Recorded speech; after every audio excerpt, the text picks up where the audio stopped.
I thought the neighbor was just being friendly, the kind who waves when you drive by. But when I found his jacket in our bedroom, everything changed. The lies, the late-night errands, the fake smiles, it all made sense.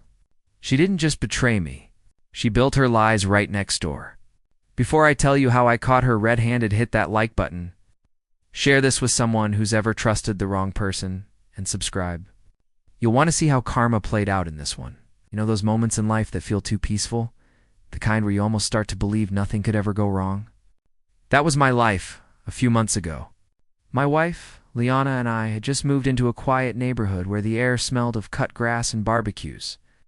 The kind of place where people still waved at each other from their driveways.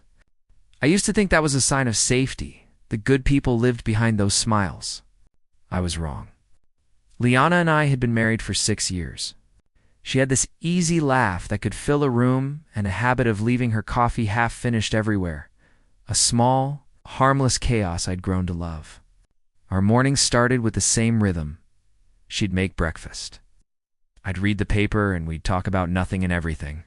There were no raised voices, no cracks in the walls, at least none I could see. I thought we were solid, unshakable. Our next-door neighbor, Colin, was the kind of guy everyone liked instantly. The type who always had a smile, always willing to lend a hand.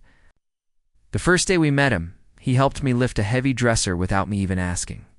"Anytime, man," he'd said with that easy charm. Liana laughed, saying we were lucky to have a neighbor like him. And maybe that's when it started, the small, invisible thread that would one day pull my life apart. I remember how often his name started to come up in our conversations. Little things at first. "Colin helped me fix the fence today." Or Colin said there's a great new restaurant downtown. I didn't think much of it. Why would I?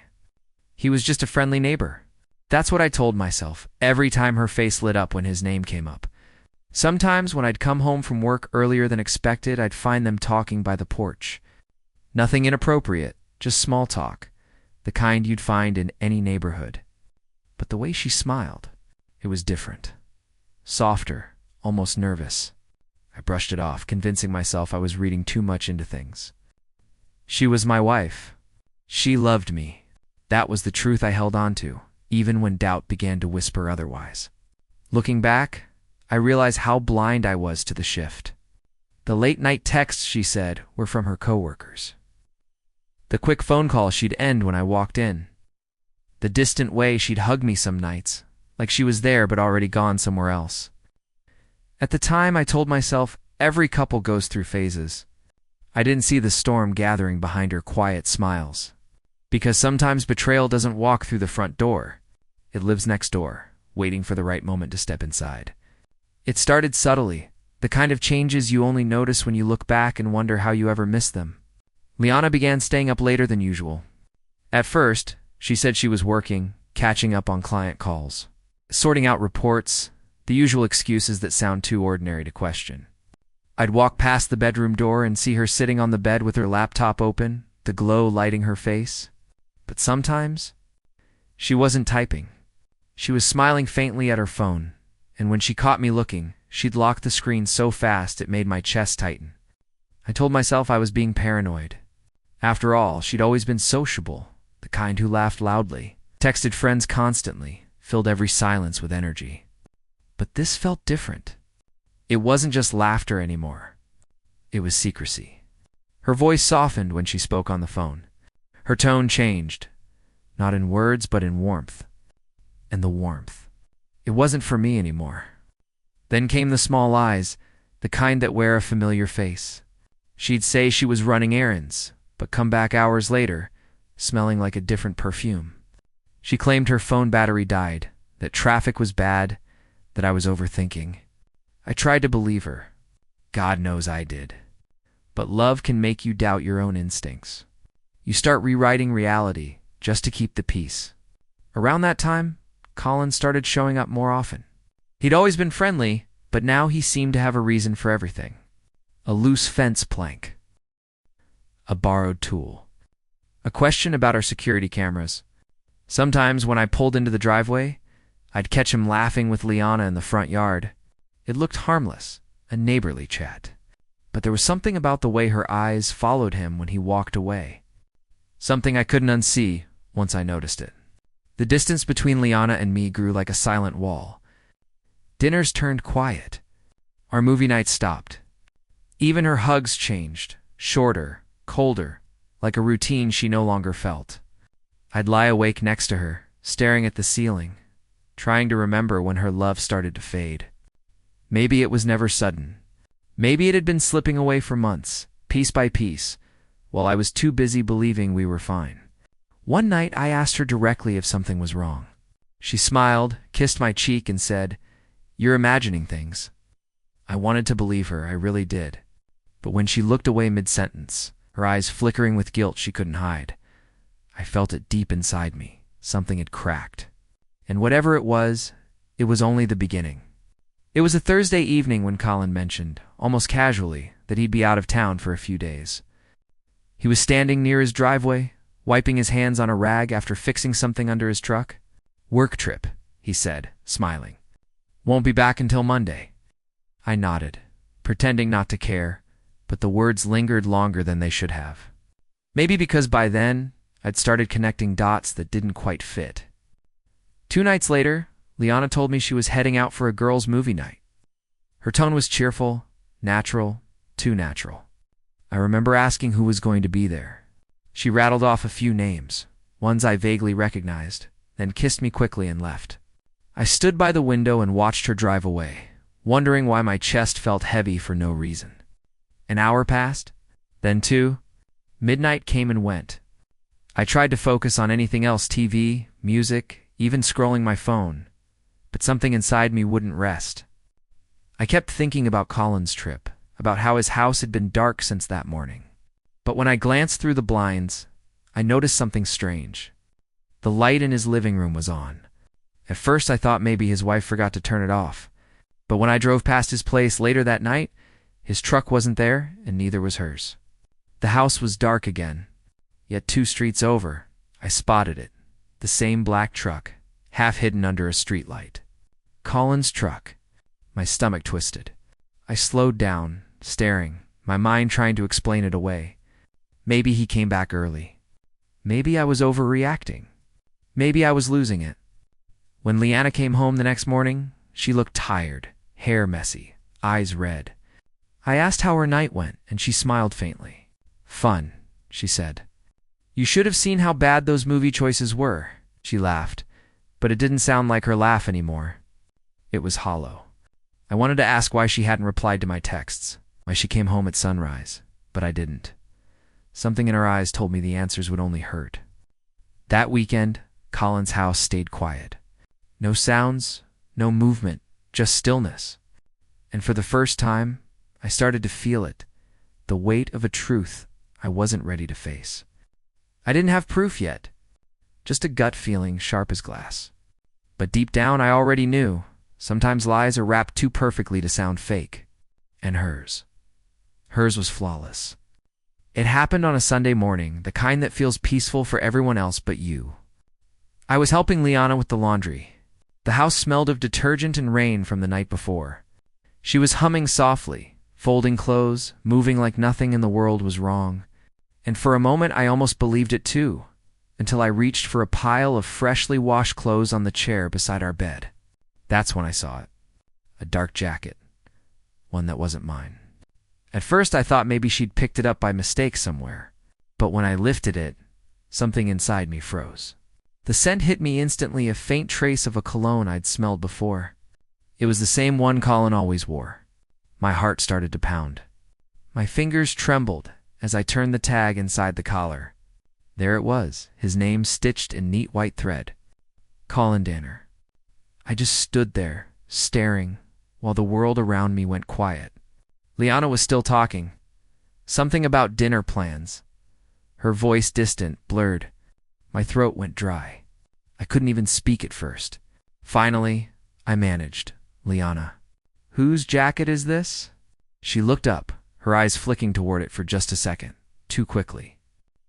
"Oh, that. Colin left it here the other day," she said, her tone light, casual.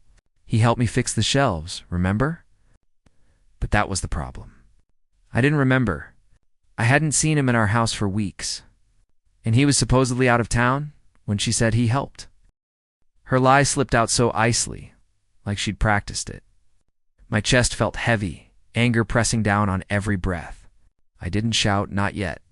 I just stared at her, trying to read her face, hoping there was still an explanation that made sense. But she avoided my eyes, pretending to fold clothes that didn't need folding.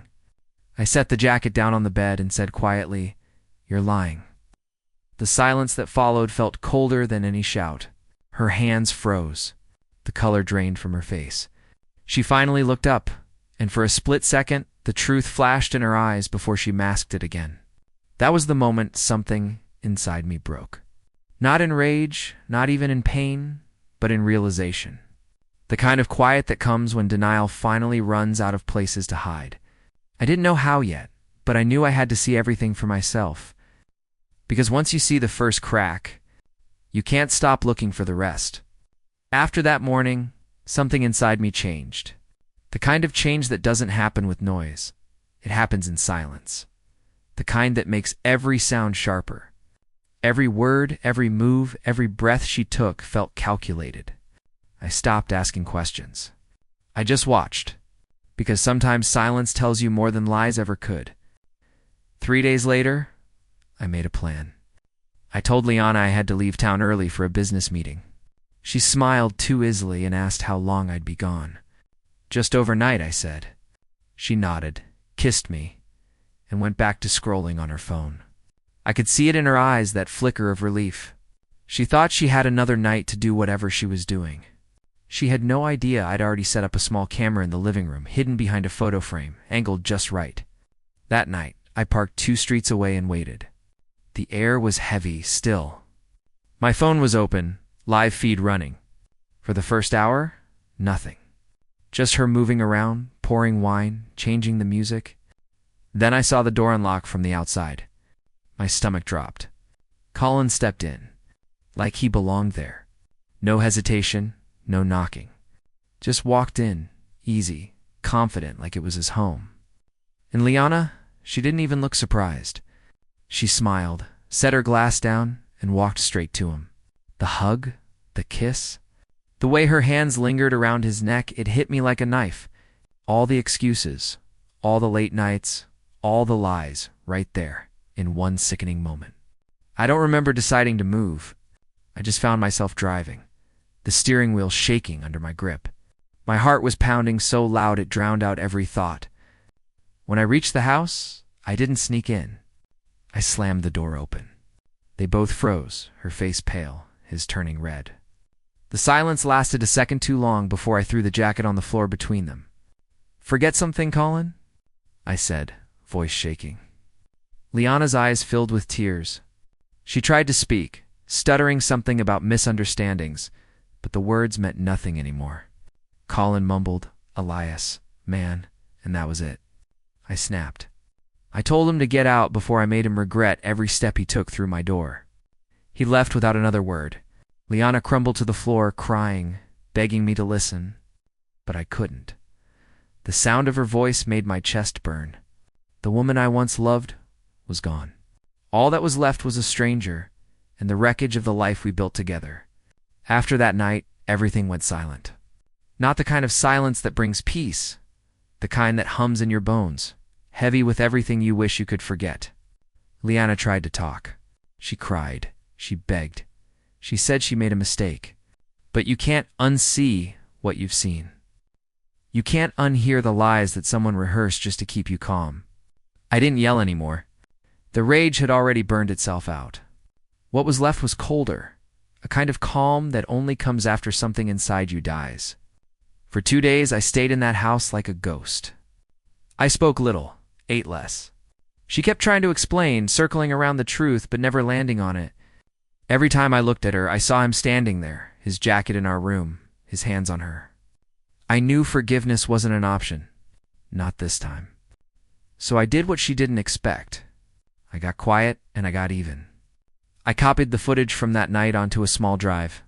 The video was clear. Her, laughing. Him walking in like he owned the place. I didn't scream. I didn't threaten. I just sent the file straight to Colin's wife. A simple message followed. You deserve to know the truth. By the next morning, the neighborhood had shifted. The same place that once felt friendly now felt like a stage where everyone knew the script except us. Colin's wife packed her things and left. Their house went dark. The whisper started low, sharp, constant. I didn't have to say a word. Karma was already working its way through the cracks they'd made. Leanna came to me one last time, tears streaking her face, saying she'd do anything to fix it. We can start over, she said, her voice trembling. I looked at her and realized the woman I married no longer existed. She'd been replaced by someone who didn't understand the cost of what she'd done. I told her the truth calmly, like I was talking to a stranger. You didn't just cheat on me, Liana. You burned down everything we were. And now you have to live in the ashes. Then I left. No drama, no shouting, no revenge speech, just silence. A week later, I sold the house, packed up what was left of me, and drove away. As I looked in the rearview mirror, the house grew smaller until it disappeared completely. And for the first time in months, I could breathe again. Because sometimes karma doesn't come fast or loud. It just waits for the right moment to knock on the right door. It's strange how quiet life becomes after the storm passes. You'd think peace would come with music, or sunlight, or something that feels grand. But for me, it came in the sound of my own breath. Slow, steady, real.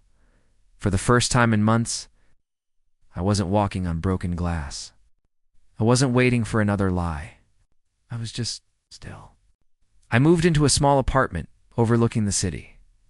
Nothing fancy, one bedroom, bare walls, a couch that creaked when I sat down. But it was mine. Every inch of it was mine. No perfume I didn't recognize. No fake smiles at the door. Just me, my thoughts, and the faint hum of life outside my window. It was the kind of silence that used to scare me, but now it felt like freedom. In the beginning, I kept replaying everything, the jacket, the footage, the confrontation. Every word she said looped in my mind like an echo that refused to fade. But over time, the anger started to dissolve. Not because she deserved forgiveness, but because I deserved peace. Holding on to hate only chained me to her longer, and I'd already spent enough nights trapped in that house, pretending love was still alive.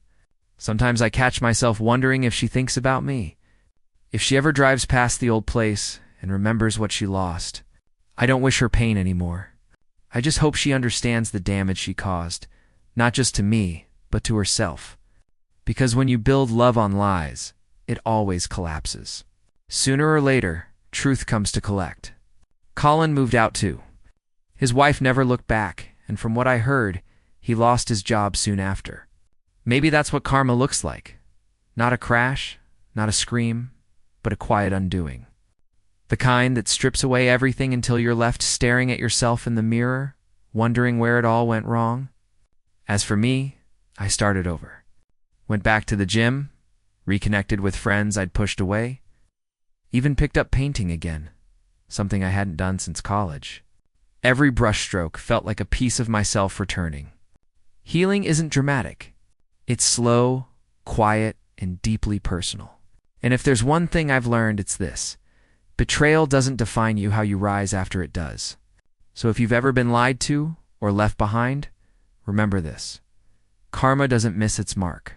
It just takes its time.